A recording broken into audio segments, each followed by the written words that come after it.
Hi, my name is Coach Jeida Storey, and I'm a spiritualist and an empowerment coach, and I am so excited about the conversation you're about to watch.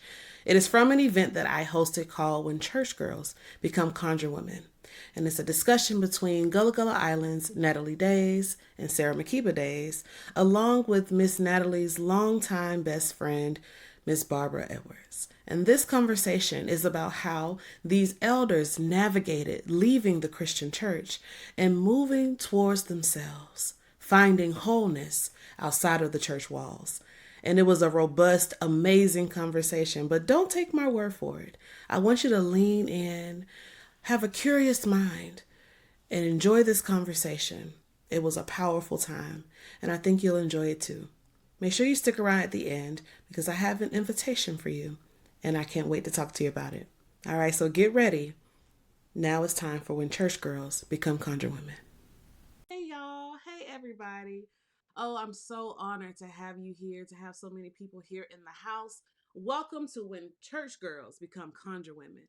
My name is Jeida Storey, and I am a mother. I'm a twin hoodoo mother. I am also tonight just your friend. I am here to sit with you and gather as much wisdom as I can from my amazing special guests. And I'm so excited that you're joining me tonight.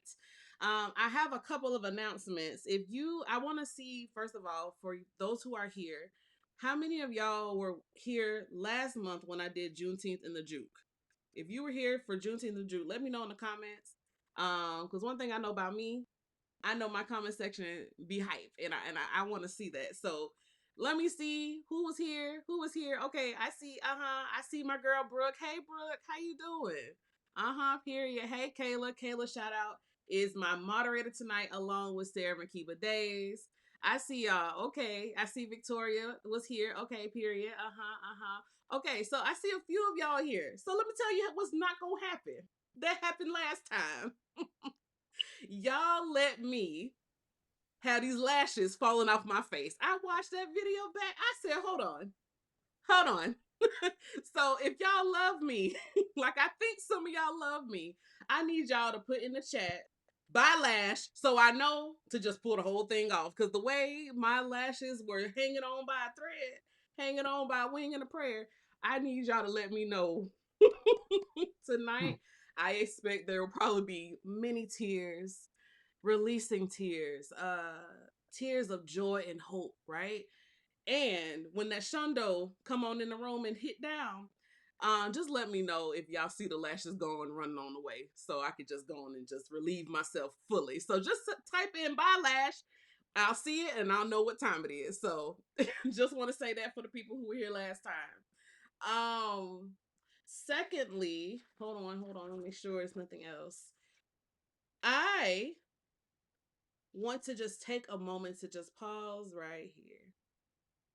I see my brother Simeon in the chat, period. Uh huh.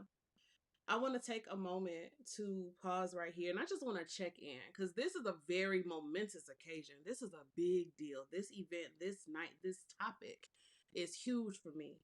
And I suspect that it's huge for you. I see some of the chat. I see Jackson. I see the people who are like nodding, like, yeah, that's what it is. So I just want to take a moment to just check in with your inner church kid right now. Check in. What are they feeling? What are they thinking? What are they hoping for? What do they really need to hear? What do they want to take away from this night? Take a moment and just be with them. Because I feel them. I feel mine. I feel my inner children. I feel my inner church girl being like, oh, what's this? What's happening here? And I just want to create that room for that for us. This is our space. One thing I will share is one of the things that I noticed for myself as someone who uh, did leave the Christian church and has decided uh, to move on. And one thing I noticed, one thing that I experienced personally was loneliness. I didn't prepare for the loneliness. I didn't prepare for the isolation. And one of the things that I think I noticed myself navigating was that there would be spaces where, because I was no longer proudly wearing the banner Christian, I wasn't welcome anymore. It was made very clear. There were so many places, even unsuspecting, unassuming places. There were times when I showed up in workspaces and coaching spaces, and they were saying, "Oh yeah, we're going to help you build your business, sis. But if you read them tarot cards, you got to go. If you call yourself a psychic or a medium, you got to go." Oh, oh my. And so I just want to say that this space is for the rejects. It's for the queers. It's for the people that they call fast. They used to throw the white cloth over your lap. It's for you. This space is for you. The ones that they say, "You too loud up in here. Take that on out there. No, you can't sing the solo. Get on to the back." This is for you. This is for you. This is our space. Yeah.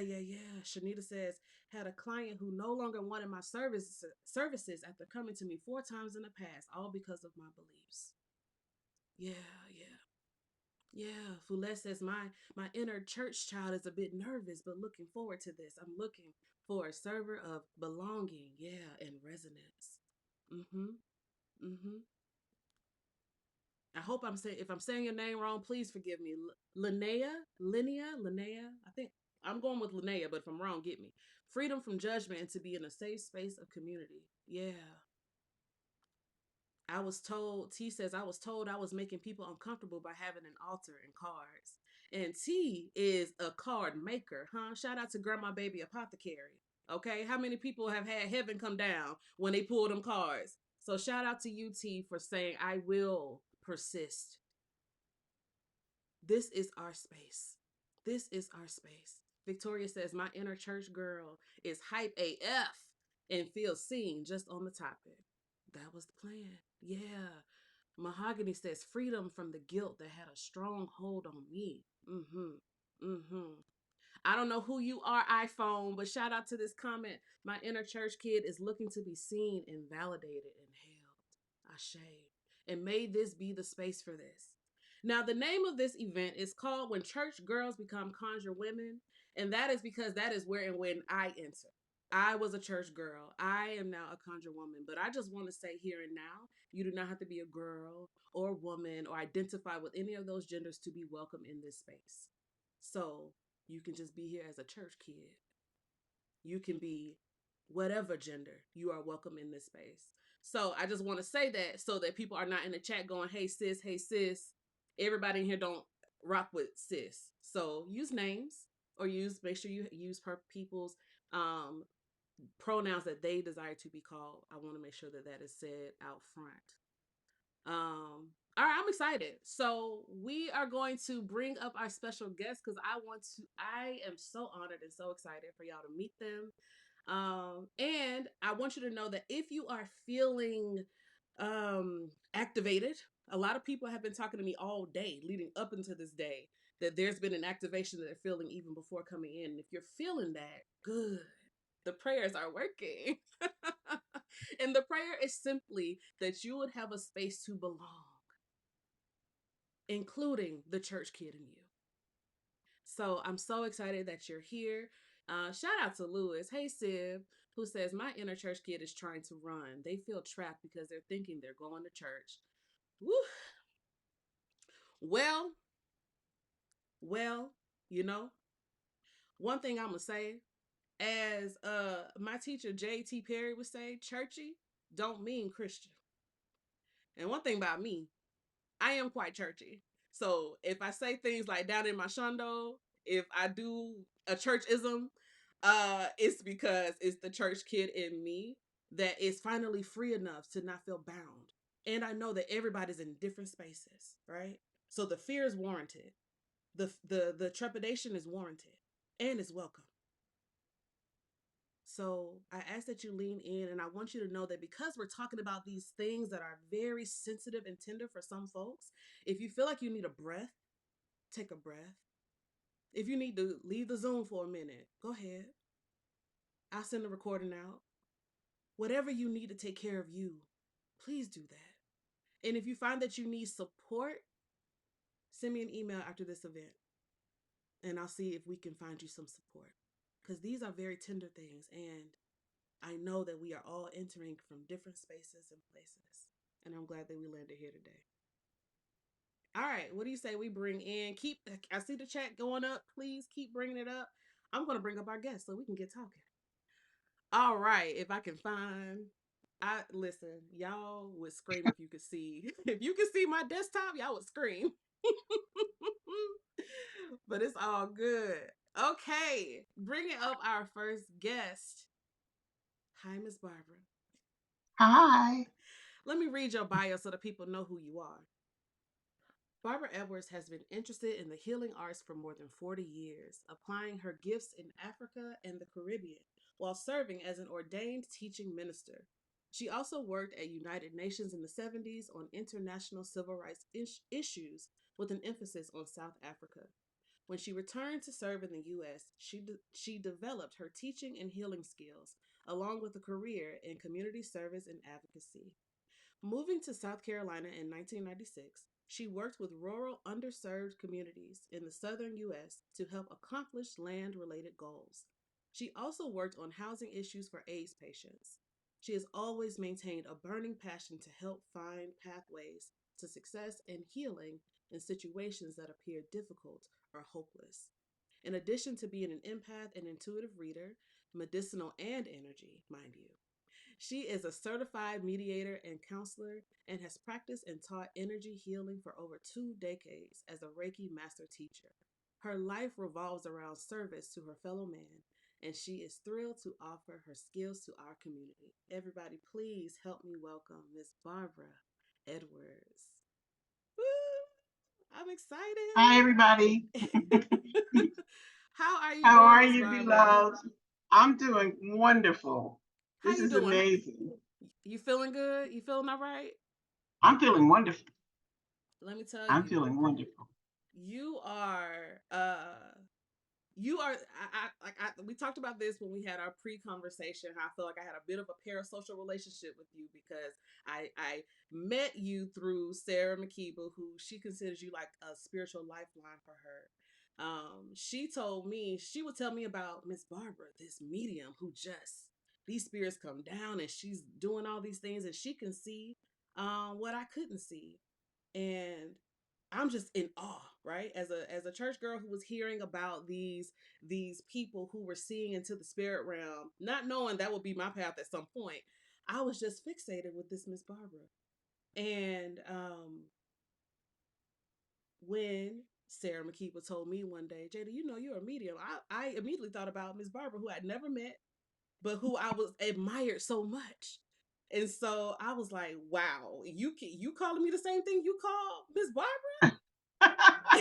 What? The Miss Barbara? And so when I say I am so honored to be in your space, to be in your midst, and I know that you're going to have something powerful for us. So I am so glad that you're here. Thank you for your yes. Oh, you're so welcome, sweetheart. All You're right, so welcome. y'all. I'm excited to introduce this next guest. We are going to bring to the stage Miss Natalie Daise.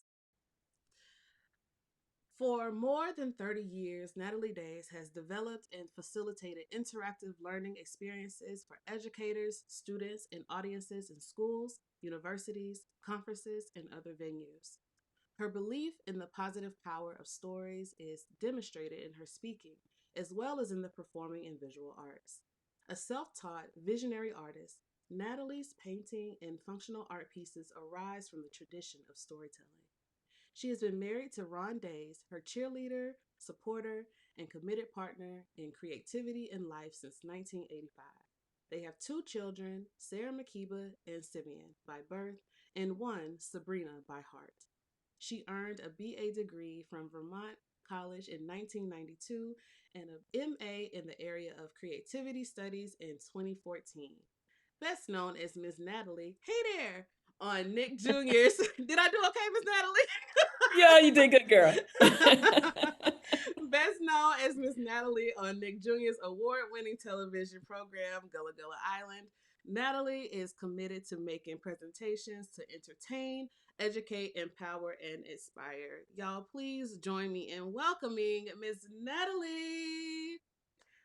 Hello. I can't see the Hello. comments right now, but I see the hearts. I see the hearts. I know everybody is so excited to have y'all here. Okay, I see the comments coming in. Yes, welcome, Miss Natalie. Welcome, Miss Barbara. I'm so excited. Simeon says, "Where's the daisy emoji? Y'all have an emoji? Is there a daisy Well, emoji? you I need to don't know create what. one, man. Make one up. Okay, like get on it, Simeon. Get on it. Um. Oh wow, Rita says my 5-year-old is eavesdropping and she just asked what Gullah was. I'm hoping to find some episodes to show her. That's so lovely. I love that. So Ms. Natalie, obviously another parasocial relationship with you because I literally grew up with you. I know you're probably so tired of hearing that. No. And you I got to know you differently. And I don't even know if I don't know if I shared this with you before or not, but around it was around the pandemic when like right around 2020 when I saw the ad that you and Mr. Ron did for COVID-19. And I was like, oh my gosh, I have not thought about this show. What's going on? And I remember I searched and I found all of you. I found all 4 of y'all on social media. That's when I was like, oh my God, who is Sara Makeba? I like fell in love with her. But as I was following you, you were putting out like probably not I don't want to call it content, but you were just being yourself and you were sharing your stories on parenting and sharing these different like aspects of parenting that was beyond like what people see on TV, but it was like just real life and you were like humanizing the mother experience. At that time I had a newborn and a 2-year-old and I was just like, oh my gosh, like I have a different, like I feel seen by Miss Natalie in a different way. Before it was like I was a kid and she was like mom figure, but now it's like, oh, like this is the kind of like nurturing that mothers need and she's just being very human. And I just really appreciate how you showed up in that way at that time. So thank you so much for being here, and for sharing this part of your story, because I know just as I felt kindred when you were sharing about those stories as a parent, I know that people are going to be touched by what you have to share tonight as well. I'm honored to be here, and we're all going to just see what happens, right? All right. Well, I'm excited. So, yeah, Kayla says such an honor to be in the room with Miss Natalie and Miss Barbara. I'm telling y'all don't know. I just want to just like take a moment right here to just like because I feel my inner child. To, if I had to answer that question that I asked y'all, what is she looking for? Definitely like, oh, I think is what I said to y'all in the pre-conversation. I didn't know this was possible. When I saw elders, they were always the church ladies. I didn't have elders who were living by other ways, who had shown that there could be other ways and you could be successful. You could have a good life. You could have good love, good friendships. Everything before was bound by only good things come from through Christ. And so I think the inner child in me is a little like I don't want to say confused, but like intrigued. Like, oh wait, we didn't know this was possible. So I want to start at the beginning. Was there something that was happening with you, Ms. Natalie? I saw you. I was just saying, well, certainly my inner child didn't know it was possible. I mean, I knew some folk who weren't in the church, but we also knew they were lost. So, we weren't going to sit up underneath them, and we were meant to be, sad that they were lost. I had no idea what was possible. Yeah, yeah. So let's get into this then. I want to start with you, Miss Barbara, Okay. because you were in the ministry. So we have a minister among us, y'all. And Mhm. so I want to know more about you. Tell us, what was your experience in the church? My experience in the church. At first, it was a refuge and a sanctuary and a place to feel that I belonged, which is why I started studying for ministry and why I became ordained, because I wanted to be as much a part of that fabric as I could. As it went on and I experienced it through life and things my heart was calling me to do, it became more of a cage than a sanctuary. So I was always pushing against boundaries, especially traveling, because usually I was the senior person traveling. I would have younger people with me. Sometimes it was a group of, I think the biggest group was like 8 people in East Africa, in Kenya. And they expected certain things. They expected the structure of the church to be transferred in ways, some ways were okay, and some ways were very inappropriate. So when I made decisions that it was inappropriate and that we needed to get out in the communities and experience the people and represent what we said we represented, I got a little pushback from them.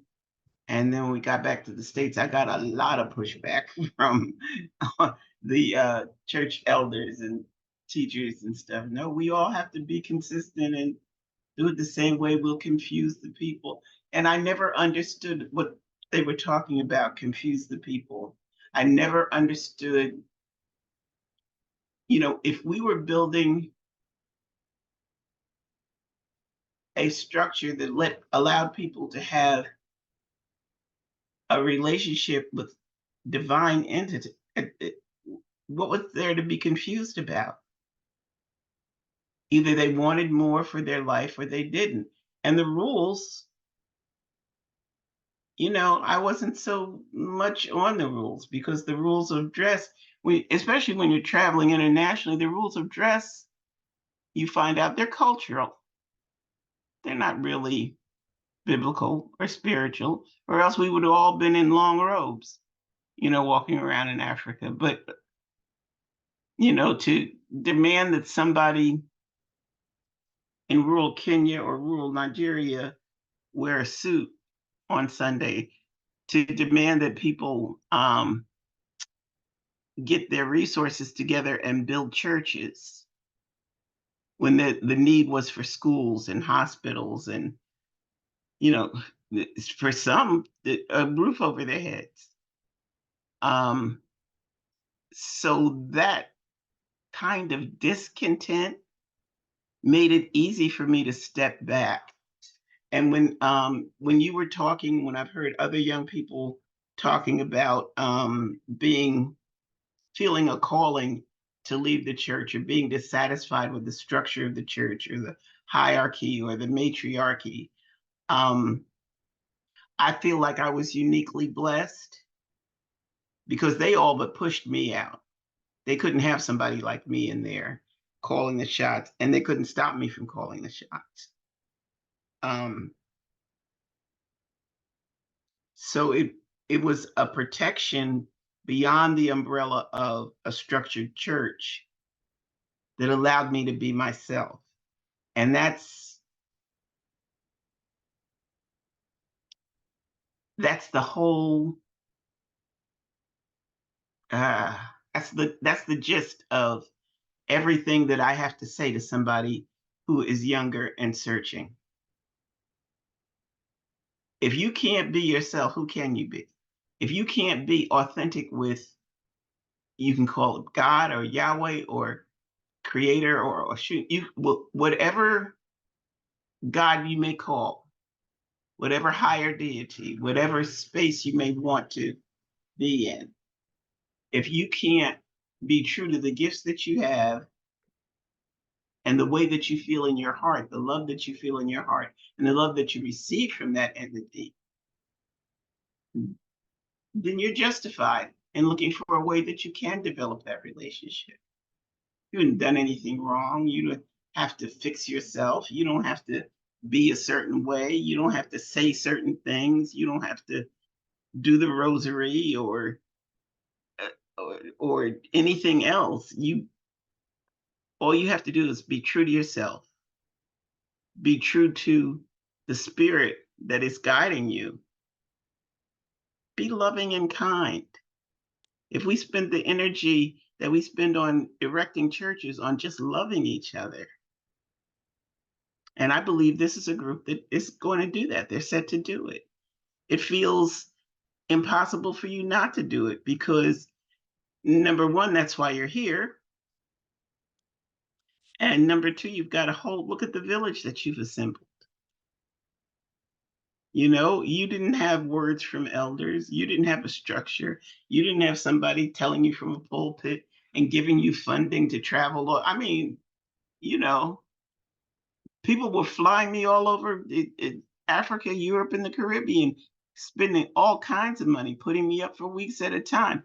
They didn't have the resources that you have because I never felt as supported there with all of their worldly resources as I do now in a simple gathering of people with like-minded hearts. Did I answer your question? Yeah, absolutely. Absolutely. Okay. Your Don't origin. don't let the preacher get away with it. Oh no, you can preach. We here for you. We are here for you. You can Okay. preach. You can preach. I was just sitting here thinking. Now I saw y'all say in the chat. Can y'all hear me a little better? I think I was coming in lower than the two of you, so I want to make sure. I'll get closer to the Yeah, mic. I can hear you. Okay. I was going to say, as I was listening to you, Miss Barbara, I just kept thinking about what I used to hear in church growing up. They would have called you a rebel. There was like when people, like you said, pushing the boundaries, and you would just like, what's this about? Those people were given the moniker rebels, and when somebody was given rebel from the pulpit, we couldn't talk to those people unless you wanted to also be a rebel. You just don't, not until they repent, Yeah. and they did not. In my church tradition, that particular church, it was not repenting to God. You had to repent to the pastor. Then you would be removed. The stain of rebel. It's like the Scarlet Letter. So as They I'm tried listening to to make me you, do that. They tried to make me do that. They mm-hmm, really did. And then at one point, the pastor came to me and said, "What can we do to make you happy? Is it that you want your own church?" It's like, no, absolutely not. You know, well, what do you want? What can we do to make you happy? Because it's a business. And if they had somebody who was willing and able to travel and teach, that's a commodity. They didn't want to just lose it. And rebel was the least of what they called me. Rebel, they would say to my face. It was more like retrobate when they behind my back, you know. Um, and it wasn't for me. It wasn't a matter of who's right or who's wrong. It was a matter of, at that point, I was naive enough to think, well, let's find out, you know, what we could do, or let's pray about this. Let's find out what direction we're supposed to be going with. That turned out to be knocking my head against a brick wall. So mm, mm. So I have one other question here too. When you say they all but pushed you out, when that happened, how did that impact you? Because you had spent so much time and energy in the ministry, overseas, doing things, being serving the way that Black women and Black femmes do, who are the bedrock of the Black church for sure. How did that impact you? Because you're giving me like, and me, I would have been devastated. I would have been devastated, being honest. hallelujah. I had fought it for a long time. Hallelujah. You know, it was like, okay. When the final straw was, I was in Cherokee, North Carolina, living on the Cherokee reservation. My daughter, I had one child. My daughter was with me, and she was graduating from Cherokee High School. She had never been to a public school. She went to a church school, and she went to Cherokee High School, which is a private school. And then she went to Morgan and lost her mind, you know, just loved it. But I was relieved.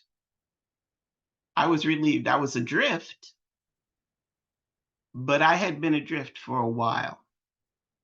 And I think if we're honest with ourselves, the things that are meant for us to do or to be,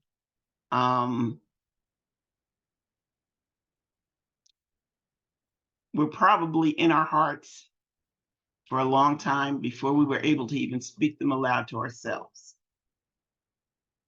Because I didn't set out with a plan of, I'm going to leave this church and I'm going to, it just felt like I could breathe once I was not constrained. I could breathe, I could be myself. And for a long time, I resisted any labels. You know, they used to say I had the gift of laying on hands and, you know, the gift of prophecy. And but when people outside of the church tried to label me with those kinds of things, I pushed it away. I rejected it because I didn't want to. I didn't want to exchange one religion for another, if you know what I mean. So yeah, it was a breath of fresh air.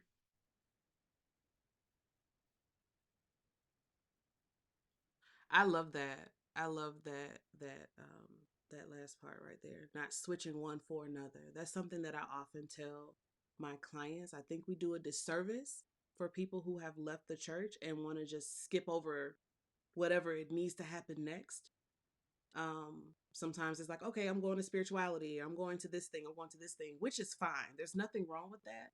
And also I just think of what is the tending that needs to happen, like in that gap. And so I love that you named that here. Um, yeah, that you found Yeah, your own way. and everybody will. I don't want to dominate. I just want to say this one last thing. If you're leaving something that has given you some kind of solace, shelter, peace, community, because you no longer are in sync with the beliefs or the systems that are there, you are still looking for a relationship with divine spirit. You still are looking, you still are longing for that closeness. So you don't have to act like I'm out of the church, I'm just out here now. I mean, it's not like that. It's not like that. It doesn't have to be. If that's what you want to do, fine.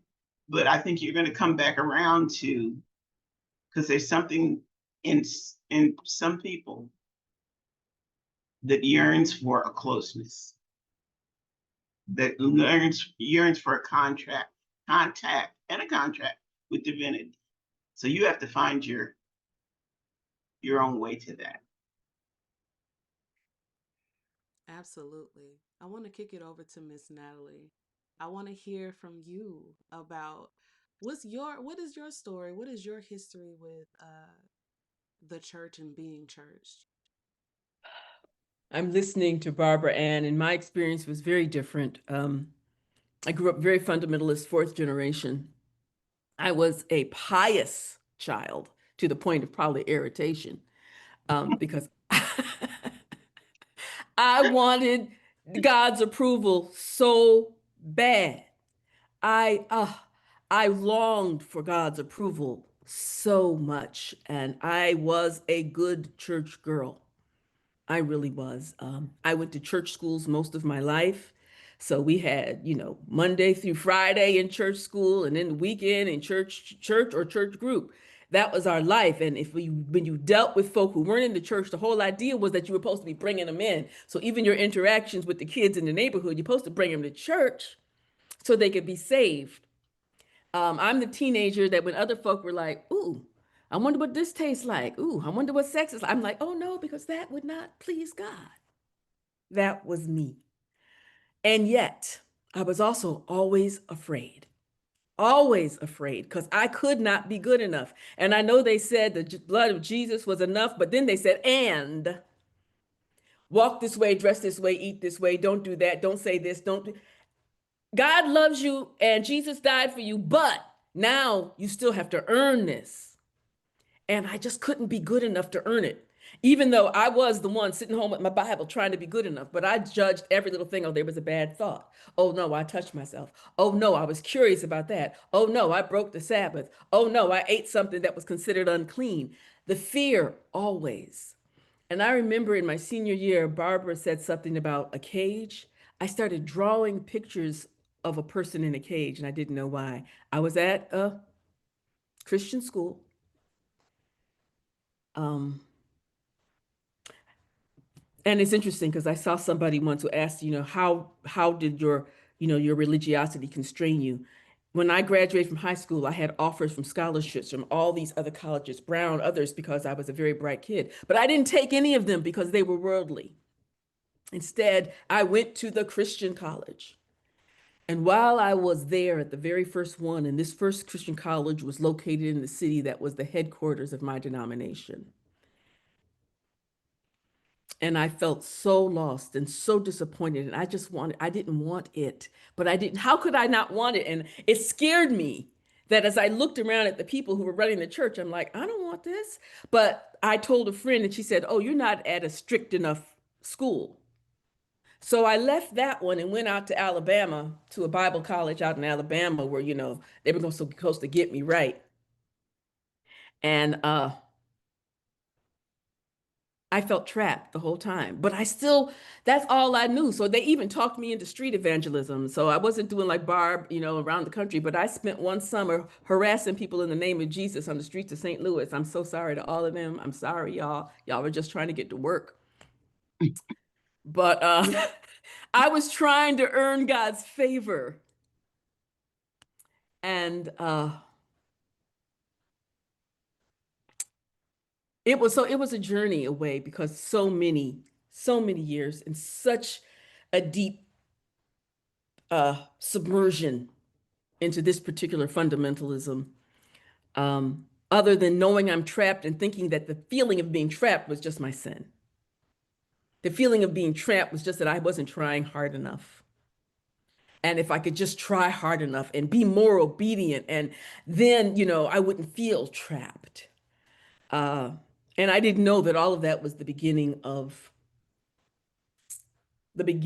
my separation from the church,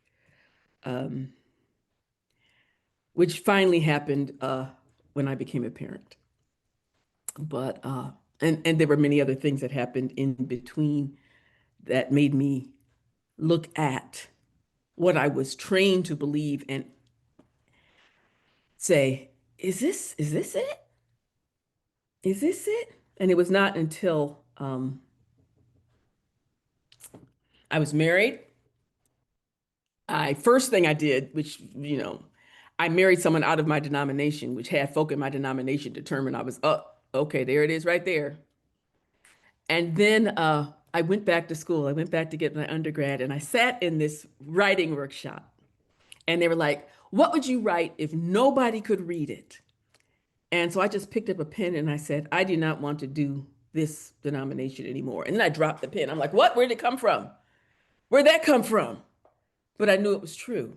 I can't do this anymore.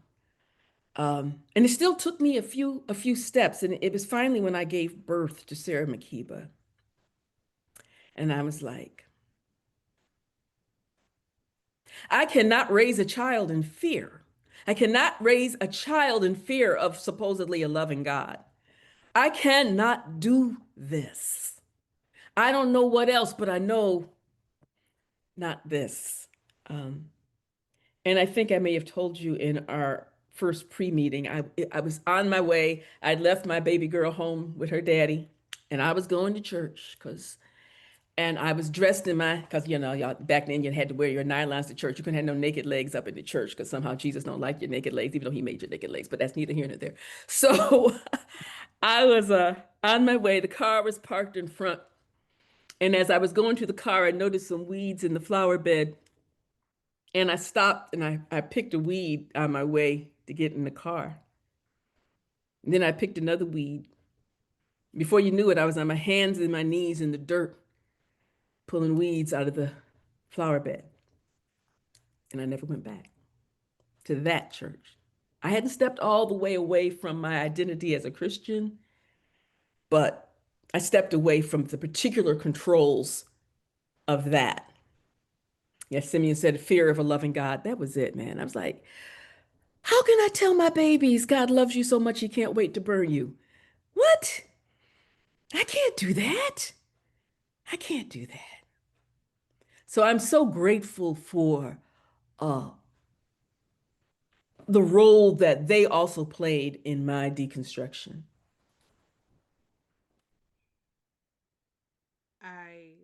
I that story of you stopping to weed and that being like every time I hear that story, I see it. I see it so clearly. I'm like, put that in the book. Put that in the book, Miss Natalie, because that is like such a moment. I just even love like even how the plant allies stood up for you that day and said, "Hey, look at us. Look at us. We're part of God too, Mhm. just like you." And you had ears to hear, as the scripture would say, eyes to see and ears to hear. Let me attune to this. And I'm always so moved by that story. I'm like, look at how it moves. And I'm so thrilled to hear you say how as a parent you were like, I'm not raising my children up in this because I know what it's done to me. I can't imagine um someone who had the foresight to draw the cage to then say, okay, I'm gonna bring my children in this too. And no shade to our parents, because there are many of our parents who are still in the church, still very, very Christian and very into, as you said, fundamentalist Christianity for sure. I know for myself, I was over here like waving my hands like, yes, I too was like the wanting to be the quintessential perfect church girl. Like I am a Christian soldier. I am like put like I wasn't out there with the evangelizing. I saw Tayana said she was out there leading worship outside the club. I was also outside the club handing out like, hey, you want to come to church? You should come to. I was definitely that girl. I say like in my early Twitter days, I'm so glad that I nuked that before people really got on Twitter, because just a hateful bitch. Just I'm so sorry, y'all, to anybody who ever knew me in those days. Um, because I thought that I thought that I was earning my way onto the streets of gold. I thought that I was, I believed what I had been taught. I believed that I really was unworthy. And so I want to share something with you and Ms. Barbara that you may or may not have heard about. Recently, there is I'm going to say popular, but it's mostly before saying ridiculous stuff. But there is a popular, I don't know what that lady calls herself, Jackie Hill Perry, who recently said, Miss Natalie, I'm sure Sarah's probably shown you this, but we'll fill you in, Miss Barbara. But this is she calls herself a former lesbian, and she is with the evangelical Christian crowd. She hangs out with a lot of the white pastors and all of that. She said something recently to children. It was apparently at an event for an Easter egg hunt, and she tells these children that they deserve to die. Those were her words. You deserve to die. And first of all, I was taken aback because we know you believe that. We know that that's the theology that you follow, and also it hits different because I'm there are babies listening to you. And shout out to the one baby who was like, "Wow, that's a lot." I was like, that would have been Miss Barbara. That would have been Miss Barbara who would have been like, "Wow, for real." And the only reason why I'm bringing that energy into the space is because I want to make room for those of us who have heard and believed maybe theology like that we deserved death, that we deserved hell, that we deserved to die and not live. And I can't even begin to get into how harmful that is to tell Black children that in the year of our Lord 2025. But I just want to hear from you all. Do you remember being a child and hearing messages like that? What do you think of Yes. that? Yes. How many times I sang in church, I am unworthy, the least of his favor. You know, for such a worm as I. Singing these songs that's totally negated me, that I had no value, that God loved me, but I was a worm. God loved me, but I didn't deserve it. And I might earn it, but I still didn't deserve it. And that was the thing that I had to protect my children from. Um, and also, it's easier to control folk if they're afraid. That's a control tactic to fearful, constantly worried, and yes, wretched, undeserving. And how long it took me to unlearn that. How long it took me to unlearn that. I wish I had been Barbara Ann. I'd be like, no. I was not without my bruises and wounds. I can remember a Sunday school teacher telling me that I thought I was going to get into heaven by knowing, how I like to study things now. Yes. I'm like a chronic researcher. I used to walk around with the strong thesaurus that weighs about 50 pounds. I had a Sunday school teacher tell me that if I thought I was going to talk my way into heaven by knowing so much, that I was sadly mistaken. Mhm. She was not trying to be mean. She was trying to rescue me from what she saw as a very faulty little girl. She was trying to humble you. She was trying to Yes, humble you yes, and put you back yes, where you belonged. I don't know how smart you think you are. Just know it's not enough. right. So that was also a control issue. That was also a control effort, Yeah. um, to be in alignment. I remember going to my pastor once because I felt this call. I said, maybe I'm supposed to be a minister. Maybe I'm supposed to be a pastor. I could feel this thing. And he said, basically, my gender made that impossible. And I was like, so what is this call? What is this thing I feel? And you don't know the joy of stepping on stage as a storyteller and saying, it was this. It was this to step into my power in this way. But they told me that it had to be a certain kind of thing and I couldn't do it. I don't Mm-hmm. know what my job was supposed to be. My job was supposed to be a good usher and to run things and to, be a good church worker and teach Sunday school, Sabbath school. Well, way after I'd left the church, I found out that part of the reason they sent me on so many missionary journeys was because they were afraid I was going to cause trouble at the home base. Let's just get this child out the country.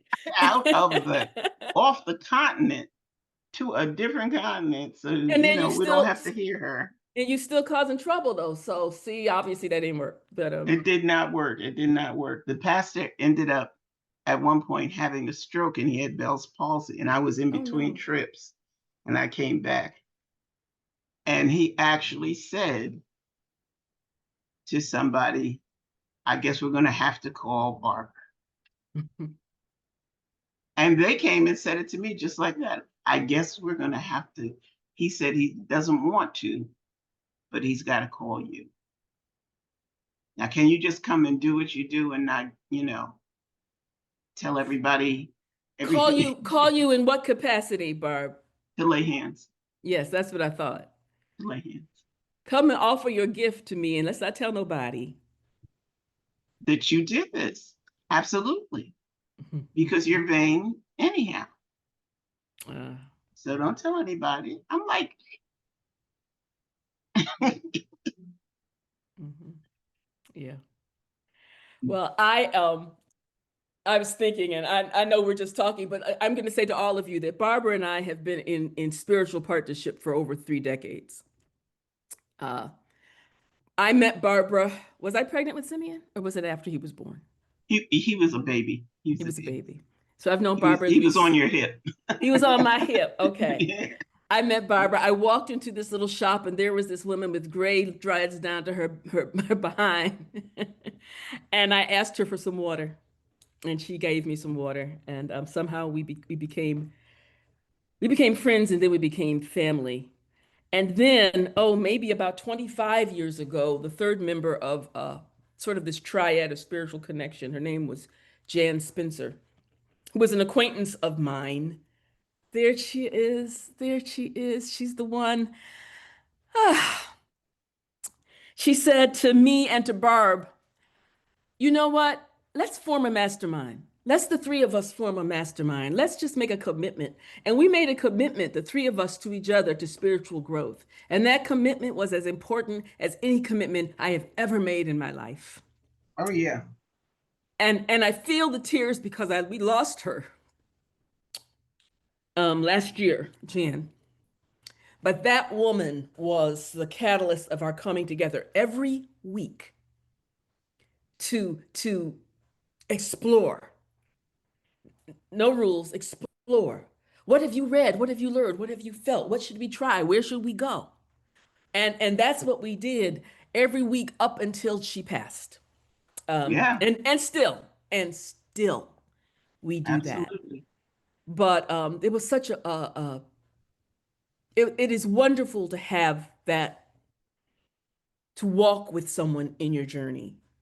And we walked together and continue, Barb and I, to walk together in this journey.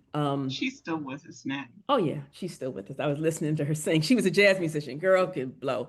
Um, so I was thinking when you mentioned Jeida, the plants, because I went through a period when I finally stepped away from church. I went through a period of grief. I went through a period of grief. Um, I wished I could still believe because there was a certain safety um in the structure, right? Yeah. But I didn't. I couldn't make myself. And so, I did feel adrift. And I remember such a sense of loss and such a sense of longing and desire for what I could no longer hold. And it was nature that pulled me back. It was being outdoors and saying, oh, I am outside right now. And that palm tree is giving me oxygen, and that oak tree is giving me oxygen, and these crepe myrtles are giving me oxygen, and I am giving them back the carbon dioxide and this cannot be an accident. There must be something that made this all possible, and I am in connection with this. And that was sort of the beginning of my, okay, creator, whatever you are. This right here is proof that there is more. This right here is proof. And that was the step back into a relationship with the creator that was deeper than anything I had ever had before. I could not have imagined in the relationship that we had with each other or with the creator. I could not have conjured up the prayer to say, this is what I want and this is how I want it. Which is why none of you need to doubt that you're going to have, as long as you are sincere and asking and loving, he's going to send you who you need when you need them, and they're going to be exactly who you need. Just recognize them when they come into your life. We could not have been three more different people. No. Could No. not have been three more different people. And we became closer than sisters, closer than friends. We're advisors to each other sometimes. We're friends to each other. It's amazing. Yeah. I see Simeon said, these women raised me, and we did, and we did. And Simeon has his own story to tell, and I can't tell his story, but if you know anything about my offspring, both of them are healers. And when Simeon was a little boy, he was able to see things others didn't see, and he had us for a parent. So if he said he saw it, then we believed him. Absolutely. And there would be times when he would say, Mama, I don't know what to do. Bring me to Miss Barbara. And so I would not bring him to school. I put him in the car. And I drive him out to Miss Barbara. And because I trusted her and she understood and she helped him learn how to move through what he was experiencing. And I was so grateful that we had developed that community. When Sara was trying to figure out what to do about college and she couldn't talk to me, she went to Miss Jan. And so grateful for this relationship. And I've said that there is no other relationship that means more to me than this. They're all important, but there's not a hierarchy where this one is less. It's been challenging, certainly in these last few years, but I have a prayer that I pray regularly. I still pray. I pray that I may be filled with loving kindness. I pray that I may be well. May I be peaceful and at Peaceful and ease. at ease. May I be May I be happy. happy. And I can pray that for anyone else and for everyone else, and it is always right. Yeah. It is always right. So, I know now me and Barb just talking. I know, right? Is there anybody else here? Let me tell you, I'm eating. I am sitting at the feet of, like, I mean, I'm trying to like capture as many comments as I can because they're just going, because this is watering us right now. Not only the Exodus stories, right, leaving the church, but what's watering us is the relationship, the friendship, the love, the intimacy, the commitment.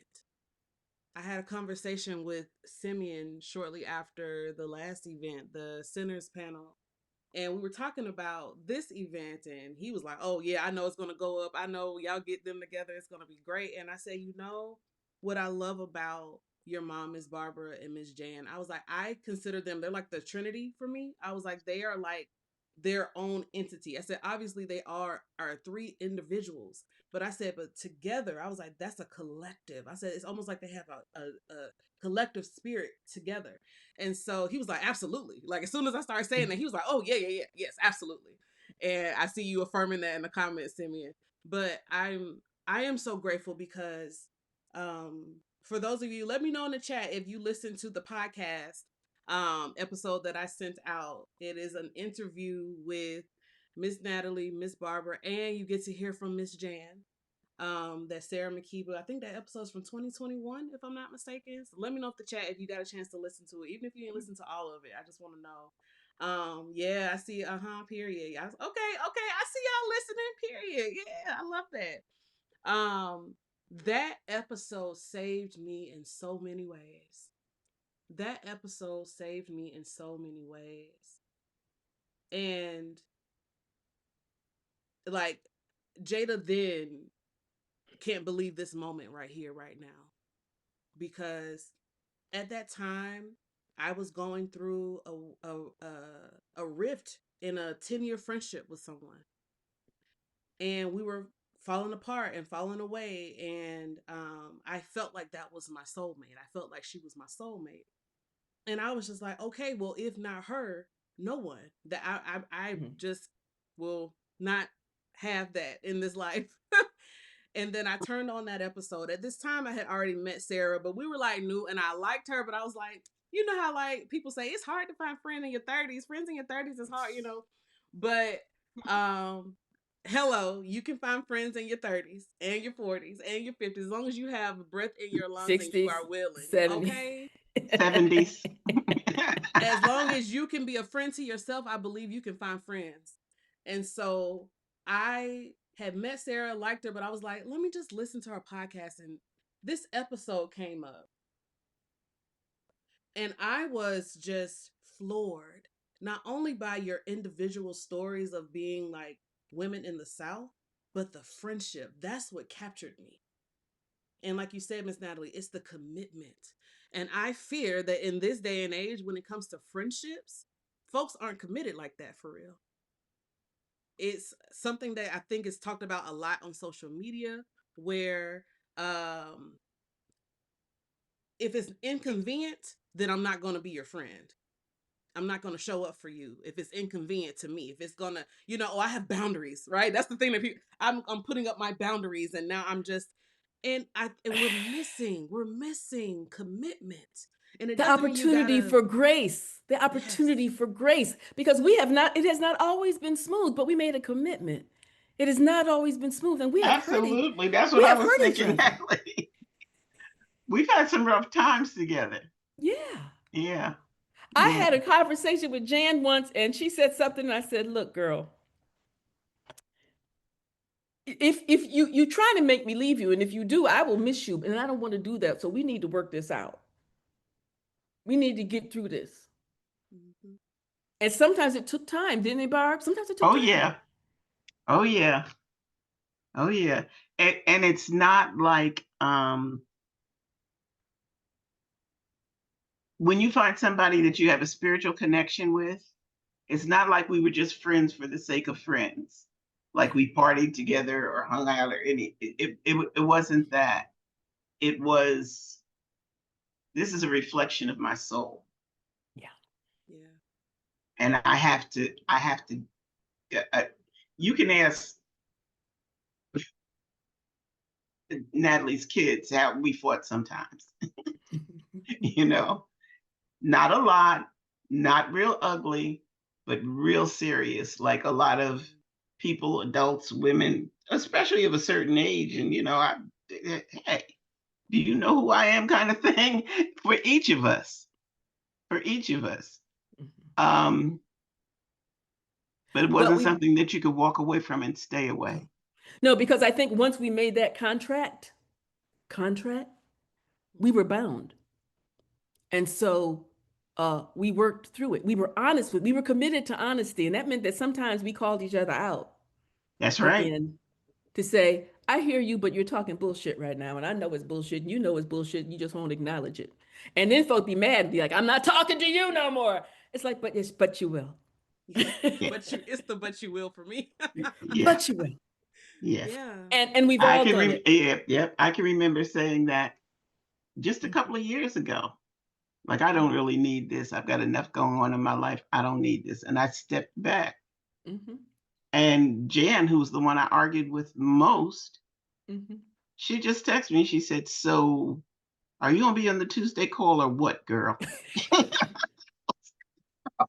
Yeah. We held that space for you. We were like, yeah, okay. We just holding that space because it's your space. You're there. And I came back to the Of Tuesday course you call. did. Of course you did. I Of did. course you And that's what's Yeah. beautiful. That is what's beautiful. And I am just thinking about those who have navigated leaving church spaces where you're leaving community, you're leaving did. family, Yes. you're leaving a lot of like deep Right. connection that you may have had. For me, I was blessed and dedicated at the altar as a baby in my white dress. So these Mhm. people knew me from when my mama was pregnant with me. So you're leaving these families and you're leaving this community, and like I said, I was shocked by the feeling. Like I felt the loneliness, I felt Yes. the isolation, like you were speaking to earlier, Miss Natalie. And so I was so just touched that you all found each other and that you held on, because it's We easy held to on. let go. I I was sad too that there were people who loved me who thought I was lost and they were grieving Mm. to break the hearts of people I loved. But I could Yeah. not pretend for them. Yeah. The one person, my uncle Simeon, for whom our son is named, he said to me, Natalie, you know what? It's all about love. It's all about love. And I'm not worried about you because you have that. And he was the one who, Oh, wow. in that denomination, in that, just said that to me. Oh, you have love. You'll be all right. And I held on to that because I do. And I am.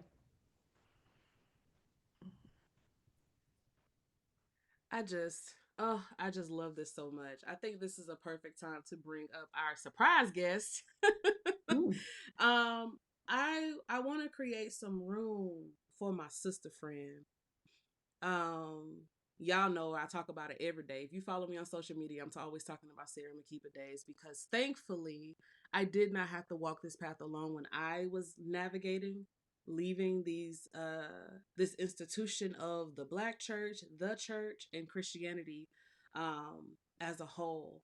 I had a sister friend who showed up, who who saw me for real. And I say she saw me for real because she saw the me that I was meeting and loved her and could call me home. So even if I was running scared and had to try to run back, I feel like Sara would have been like, "Come on back now. I know you saw yourself over there. Come on back." So I want to bring my sister Sara Makeba Daise to the scene. If I can bring her up. Hi, boo. Up here. Do you have a Taking me headache from out. crying? And you have a No, I don't have a headache yet, but I'm just deeply moved. I'm deeply grateful. I'm I feeling all the love you. things. I I love you. love you. I And love you. It's here. Look at it happening. Look listen, at it happening. because what y'all don't know is when church girls become conjure women is something that I was talking about for a long time with Sara. And I'm like, I just see like people coming together and like, we got to talk about this. We got to be with this. And it had a different name. It was like Church Girl, the Conjure Woman Pipeline, or it was something different. And I remember the day and I was like, oh my God, Sara, it's when church girls become conjure women. And Sara, I Yes. wish I still had the voice note because you spoke and prophesied over this the moment you heard the name. And I want to thank you because you planted the seed for all of this by having that conversation with who I call the Three of Cups, your mama, Ms. Natalie, Miss Barbara, and Miss Jan. So thank you for your foresight to archive that conversation. For those who have heard it, you know how powerful it is. You know how many beautiful stories were shared. I hope if you haven't listened, still give it a listen. It's beautiful. But you started this. I didn't even like know you then. I'm listening to it after the fact. Um, but I'm grateful because as I was thinking, like, how can I do this? How can I bring this to the world? You were like, oh, you need to talk to Miss Barbara.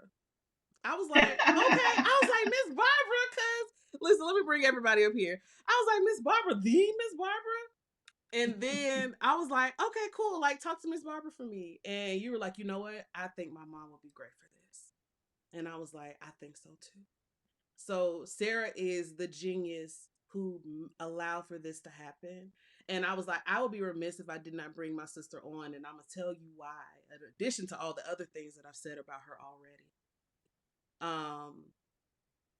Sara is like would have me crying all the time. We were first becoming friends. We would send voice notes from sun up to sundown every day. We'd be sitting there crying on the voice notes. Like it was like love at first text. And I remember I was like, I had a very young child at the time. My baby was a newborn. And I had a toddler. And I would just be listening to like Sara talk about like her childhood. And I was like, girl, you were pulling cars as a kid? Girl, y'all were doing that? And I'm looking at her brilliance and her genius. And I'm listening to her thoughts. And I'm like weeping because I said, oh, this is the fruit.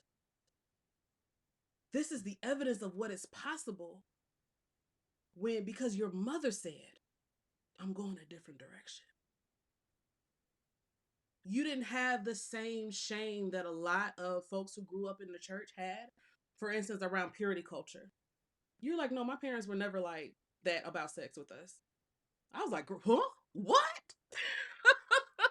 Like, it was amazing that you had a voice, that you had art, that you had thoughts that were nurtured and held. And I didn't experience that growing up. And so I always say that you and my daughter are so much alike. I'm like, y'all the same. Like you and Zara, y'all homies for real. But I look to her and say, one day you're gonna be like TT Sara. One day you're gonna be like TT Sara because I said, there's more. And to your point, Miss Barbara, I didn't have anybody to show me. But I had a Sara Makeba Daise with me who helped me see. And so I'm grateful Yeah. for you being here Yeah. because y'all two are showing us there's possibility. That because they told me when you leave the church, you just gonna die. There's nothing else for you. Y'all two being here is proof that that's a lie. And so I wanted to talk with you, Sara. What was it like for you to be the daughter of a conjure woman? Now, I don't know, Miss Natalie, how you feel about that. Not a title I have given myself. I will say maybe a free woman. Yeah, I like that. What was that like for you, Sara, being the daughter of a free woman?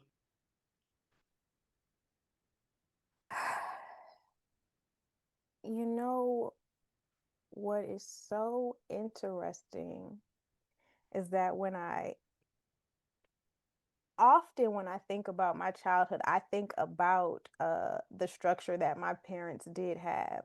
Often I think about the things I wasn't allowed to do. Often I think about being at my friend's house and my mama finding out that her mama wasn't there and she and Miss Barbara pulling up in the white Cadillac to pick me up because I wasn't supposed to be nowhere with no adult supervision or unable to watch things with a certain language or dealing with certain themes. And I was just like, y'all are ruining my life. Why would y'all just let me? I want to be a free woman. And I sit now with just so much gratitude. I see a lot of folks in the chat from the faith community, from Christian A. Smith community, and I feel like one of the things that I really love about listening to them deconstruct is I feel like in some ways I'm unlearning with my mother, I'm unlearning with my ancestors, but I'm also being able to relate to things that were not my experience, like to truly understand what it is that some people are overcoming based on the harm they experience in this space. And so as I continue to grow, like I said, I just feel so much gratitude for what was very normal to me, what was very commonplace to me. I was just interviewed for a podcast called Dreaming in Color podcast with Nancy B. Price, and it's about dreams. And I was saying to her, the dreamers in my family are my dad and my brother. They're the ones with the prophetic dreams. My dad is the one who will come anoint your head with oil when he has a dream or a premonition. And I just say that to say that was all that I knew. That was what I knew, that there were energy workers, that there were healers, and even if it wasn't obvious, because my parents also had to navigate religion in their own ways. I just think about from the historical perspective, and both of them being griots, having the awareness of African diasporic people who saw no separation between the sacred and the secular. So even if I didn't necessarily know that's what I was experiencing, that had been articulated as a reality, that there were people who it's all divine, it's all sacred. And so yeah, I'm grateful. I'm just grateful. I love it for me. I love it for y'all. I love it for everyone. You're a model. Well, I learned from you, Sara, all the time. The lovely thing is that I continue to learn.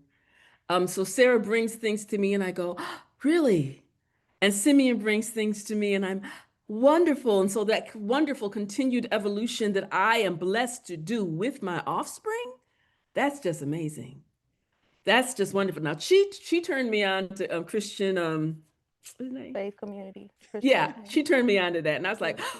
ooh, I love this. I love this. I love this. Because this did not exist. And I was just thinking about, I was watching that once and he was talking to the guy who did a movie called Exhibiting Forgiveness. And so I watched Exhibiting Forgiveness. And was that this year? I think it was towards the end of last year. I watched that movie and something in me that I did not know still at 65 broke open and I sobbed for an hour. I sobbed at all the spiritual bypassing that I was trained to do that said, oh, no, don't acknowledge your hurt because if you love Jesus, you're not hurt. If you love Jesus, you can just, it's all forgiven. If you love Jesus, you're going to pretend that the people who meant you harm did not mean you harm, and you will harm yourself trying to forgive them. And just talking about it now, that I had been working for years on some of that, and finally it broke open, and I thought, I don't owe them more than I owe myself. For the first time, I could see that from childhood, when people harmed me, my job was to pretend I was not hurt in the name of Jesus. And what a relief to say, oh, no, no, no, no. I don't owe you more than I owe me. I will not harm myself to let you pass. I will not. And there was such power and strength in that. And that's because Sara had turned me on to this, and I got to see that movie. And that one place where I was holding all the pain that I was not allowed to acknowledge. All these years later of considering myself a free woman and moving away from organized religion, there was a box where I held the pain I was not allowed to acknowledge if I was a follower of Jesus. And I was able to go, thank you. But I sobbed for a good hour. I just threw myself across the bed and cried 60 some odd years of tears. So it's a process, it's an ongoing process. And I hope any of you are, and that's where I learned the term spiritual bypassing, but that's just what I was taught. You'd meet these people and they'd be like, well, yes, my child died and my husband died and cancer, but it's okay, praise God. And I think, girl, fall out. Crash the fall out. It's okay to fall out. Because that's some hurtful shit there. Fall out. And so, they've given myself finally permission to look at and name the racism and control in the Christian schools that I went to. The direct and intentional hurt. And I did mention this, and so I'm being very revealing here. When I was sexually assaulted, I told my pastor, and he never spoke to me again. And I was supposed to call out, no, that was wrong. You abandoned me. And then to realize, he wasn't because he had nothing for me. He didn't have nothing for me. I needed the love that I found in my Uncle Simeon. I needed the love that I found when I got off the bus in South Carolina. I needed the love that I found in my friendships to heal that. He ain't had nothing for me. So actually, he did me a favor. Thank you for walking away. Because all you would have done was add to the pain.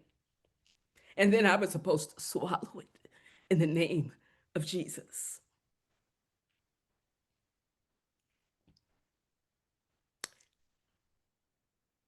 Grateful for the continued evolution. And I'm sorry, y'all. Sorry about that, but please. I was grateful to learn. I was grateful for that release.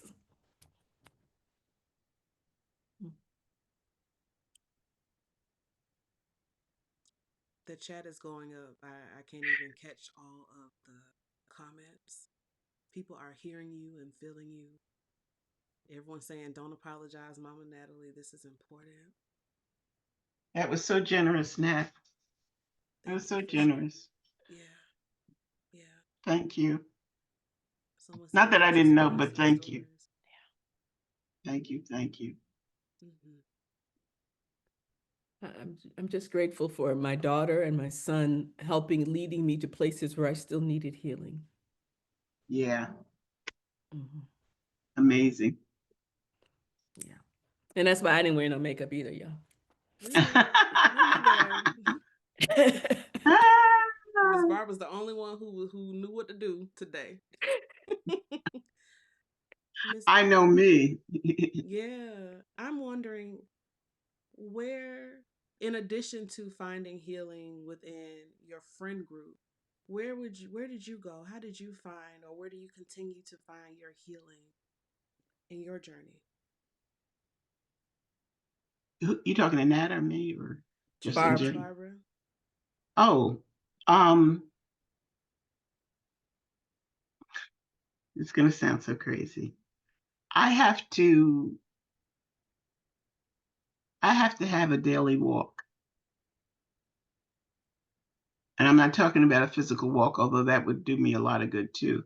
But I have to ground myself every day. And one of the ways that I used to do it all the time was I would do counseling or reading, and I always grounded myself before that. So there was always a time that I set aside to ground myself, because when you're an empath or a medium, it's easy to go off into a train of thought. You know, you get a thread. Well, you know how it works. You get a thread, and it's easy for you to just keep unraveling that thread. And at some point, it's ego. It's how does it sound? What does it mean?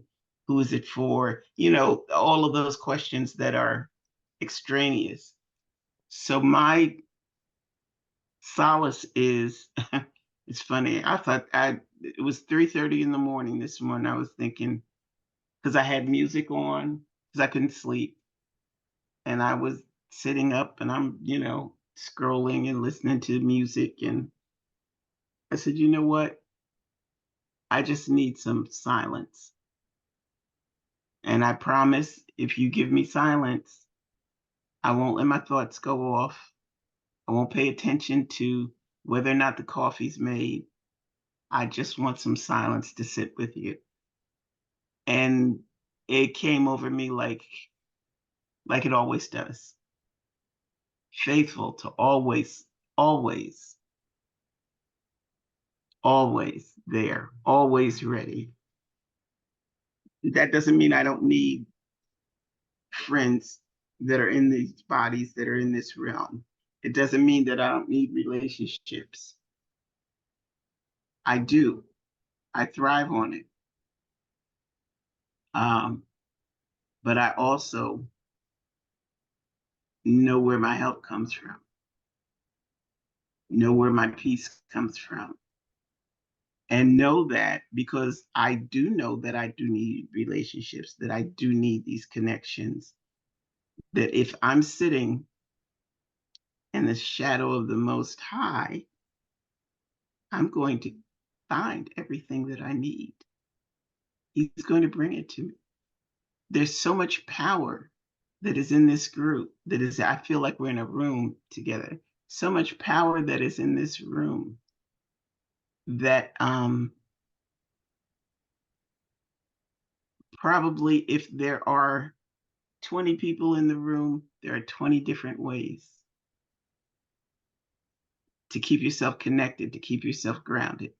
If there are 50, there are 50 different ways. We all have relationships. Now, whether we tend to those relationships with spirit, with ancestral energy, with all of the things that make our life meaningful, or whether we just kind of shove it off, that's up to us. That's up to you. You do it like you feel you should do it. But for me and myself, I've got to keep that connection strong and clear. I've got to be clear why I do what I do, why I get up in the morning, when I walk in power and when I walk in ego, and most of my church life was about 50-50 in ego.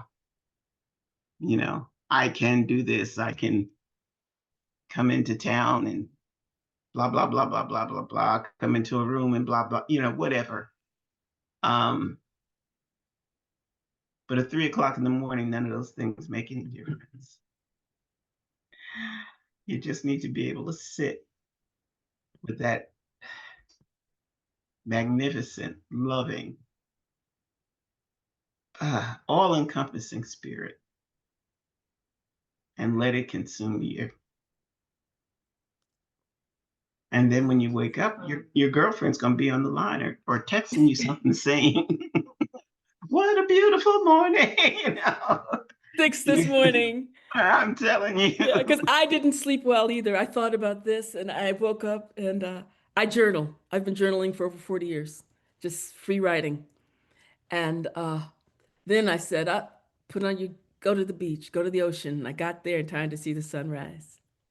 And I just walked. And soon I was singing. I was the black woman on the beach talking about, here comes the sun. I was singing, here comes the sun. And gratitude. Now, my grandmother was a church lady. My grandmother was a church lady till the day she died. My grandmother walked in love every day. Yes, she did. She was not a judgmental church lady. Jesus meant everything to her. She was an elder. She was a preacher. She was a writer. She wrote songs. She was my ride and die. If I said I'm going somewhere, she was in the car before I could get in on the other side. But she had a practice, which I also do. She had a practice of gratitude, and her life was not easy. But she said, well, and I can't do it. I have to do her voice when I do it. I just start counting my blessings. I start with A and I go to Z.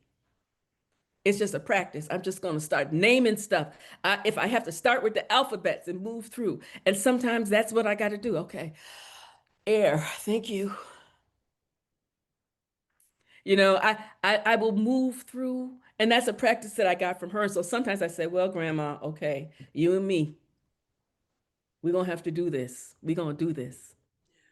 And it could be as simple as one of the things, ever since I went to Sierra Leone, thank you, Creator, for flush toilets. Thank you for water to drink. Thank you for a space. Thank you for shelter. Thank you, thank you, thank you, thank you. And sometimes that will bring me in. I'm saying thank you to that which has provided all of this, and I don't know who or what she is named. We can call her a name. I was raised to call her God and to call, and I like Jesus. I think Jesus is cool. Yeah, cool. Sometimes I be calling on Jesus. Mm-hmm. But that practice of gratitude and of journaling, and then when spirit calls me, I got to send a message to my girl. Hey, Barb, I'm on the beach. Here's a video of the waves coming in.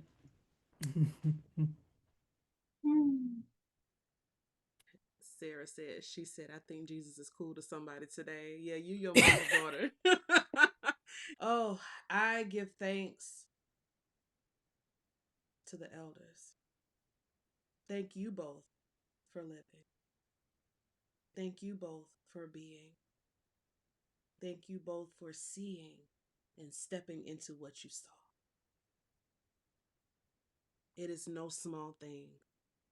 And I'm sure that you all didn't think when they were trying to kick Miss Barbara out the church and when Miss Natalie was down there in those weeds, I'm sure you didn't think you would have over 100 people sitting in here crying because of the decision that you made. And here we are, blessed to be in your midst,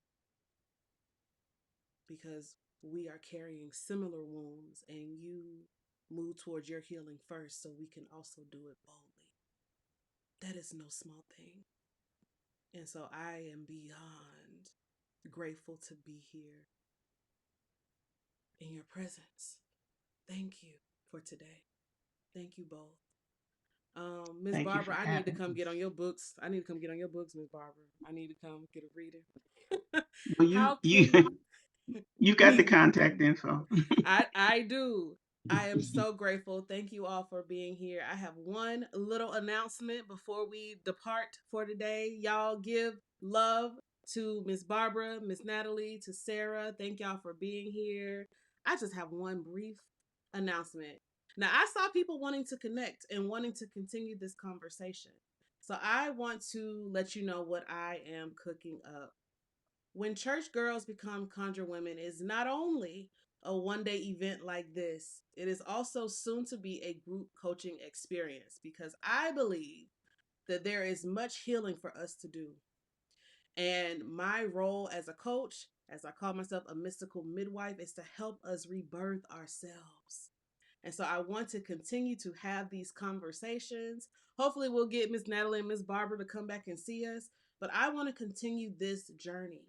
So you're not done hearing from me. If you are interested in connecting, staying connected, and continuing in this journey, there's a list. There's a link. I just dropped it in the chat to join the wait list. I am in the process of creating an experience, a transformative journey for us to begin to be with the church children inside of us so that we can get to the life we want.